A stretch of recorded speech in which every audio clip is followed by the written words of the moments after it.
Welcome back, everyone. This video's topic is exciting in the fact that it's not often talked about. Whether it's in school, personal life, or at work, discussing our personal relationships with money isn't a common point of small talk.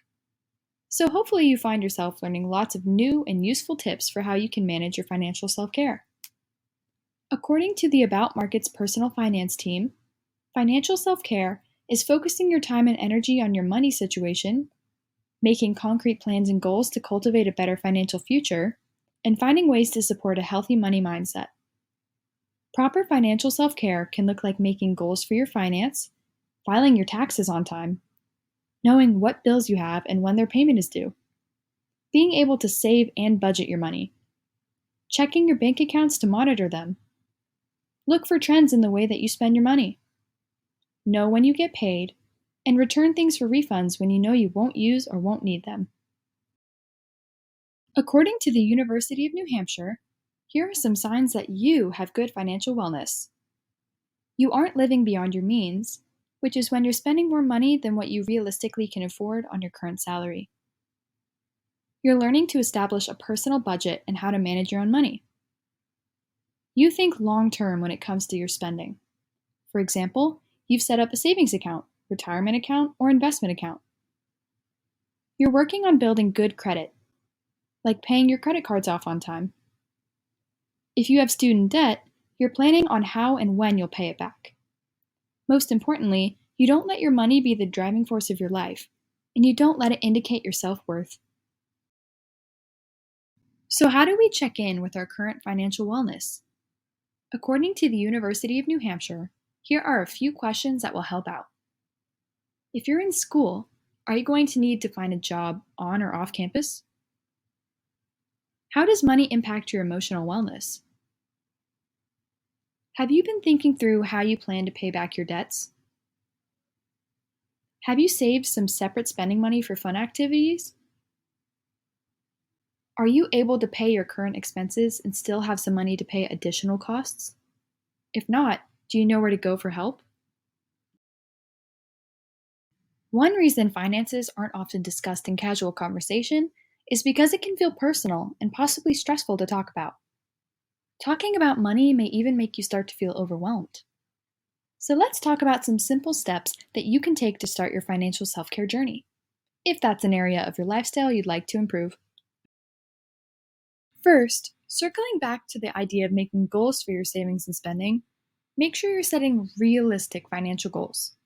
According to the About Markets personal finance team, 73% of people who make sure to set realistic money goals report lower amounts of stress in their life.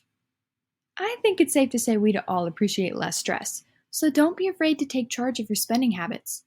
Write out some short-term and long-term financial goals. This can be something like get out of debt or even make millionaire status. Second, try to rethink the relationship that you have with your spending and your money. Try not to spend your money aimlessly, so try not to buy things you don't need or don't even want. Also, it can be helpful to take notes on how you're spending. You can do this by tracking everything you buy and note where you could make small, helpful changes in your spending.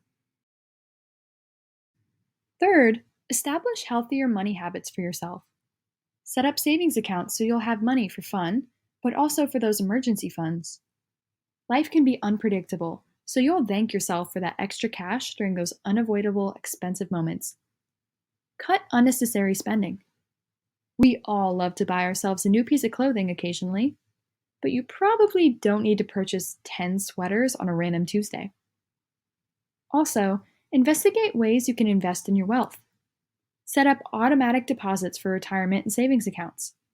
You know that phrase, out of sight, out of mind?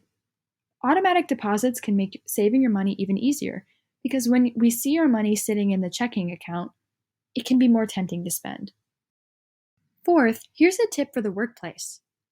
Make sure to take advantage of any free money that you're entitled to. For example, check with your employer to see if you have retirement matching. Retirement matching has to do with the amount that you and your employer will be contributing to your accounts, such as a 401k. Also, check with your employer about referral bonuses. These are incentives that your work may offer depending on tasks such as recruiting new workers and so on. These are often financial rewards. You'd be surprised how many people never collect the extra money that's available to them because they don't know to take advantage of the perks their employers can provide. Keep in mind, each job is different, but it never hurts to educate yourself on what's available to you at your workplace. These certainly aren't the only things you can do to improve your financial wellness, but they are some simple, not too pressuring ways to improve your financial self care. Again, you certainly don't have to immediately incorporate all of this advice into your life. Try picking one of the suggested tips and try it out for a month. See how your spending changes, and maybe you'll find that you'd like to focus on your financial self care for a bit. The next video in this series discusses intellectual self care. Thanks for watching, and I hope to see you there.